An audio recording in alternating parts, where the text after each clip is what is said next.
Finally આપણા નયનભાઈનો સુખનો સૂરજ ઉગી ગયો ને મારા ભાઈ ડુપ્લિકેટ ડિસ્પ્લે નખાઈ દીધી લીટી વાળી. ત્યારબાદ હું ને નયન પાછા નીકળી જાય રખડવા માટે. अपने घर जाना है मुझे घर जाना है કાંઈ પણ થઈ જાય પણ આને ઘરે મોકલવાનો થતો નથી ને પછી આપણા આત્મા ભાઈ આવી ગયા. સીધા આપણે આવી ગયા સરદાર પટેલે ભાઈને ઉતારવા માટે. ત્યારબાદ અમે નિર્ણય લીધો હવે રખડવા જવું છે જાજી બધી જગ્યા, કારણ કે ઘણા ટાઈમ પછી આપણે મળ્યા છે ને બાકાજી કઈ સીટ બેલ્ટ પહેરીને આપણે કરી નાખી.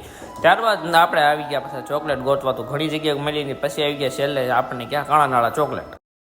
ભાવનગર લવર માટે ખુશખબરી, કારણ કે આ કઈ જગ્યા છે એને જ ખબર છે ને બે માણસો ધવાડા કરે છે ભાઈ. જરીક તો સસ્તાનું ધ્યાન રાખો. ત્યારબાદ આપણે રખડવાનું ચાલુ કરી દીધું. ઝાડવા એક નંબર હતા. પછી શું તો આપણે ઈસકા ખાવા આવી ગયા ખૂણામાં. એ તો કોઈ આપણને જોવે નહીં, કારણ કે આપણે સિંગલ માણસો આપણને કોણ જોવાના છે. મિત્રો બિલ ગાર્ડનમાં આવ્યો હોય તો યોગાસન કરતા બે પૂતળા એવા છે. કોણ છે, કેવા છે, કયા આસન કરે છે જરીક જણાવી દેજો કોમેન્ટમાં. ત્યારબાદ હવે આપણે પીલ ગાર્ડનમાંથી રજા લઈ લઈને આપણા ફોનમાં ચાર્જિંગ થઈ ગયું તો પૂરું ને આપણે જવાનું છે સીધું રામચંદ્ર.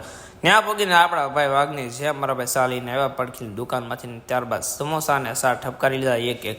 ત્યારબાદ આપણે આવી ગયા હતા પાછા ટોપથી સર્કલ. તો ન્યાલી આપણે જવાનું તો કરે તો ઋષિભાઈને ફોન કર્યો તો ઋષિભાઈ આવી ગયા ફફડાટી. એનું યુટ્યુબમાં ફૂલ હાલી ગયેલું છે, સપોર્ટ કરજો બધા એને.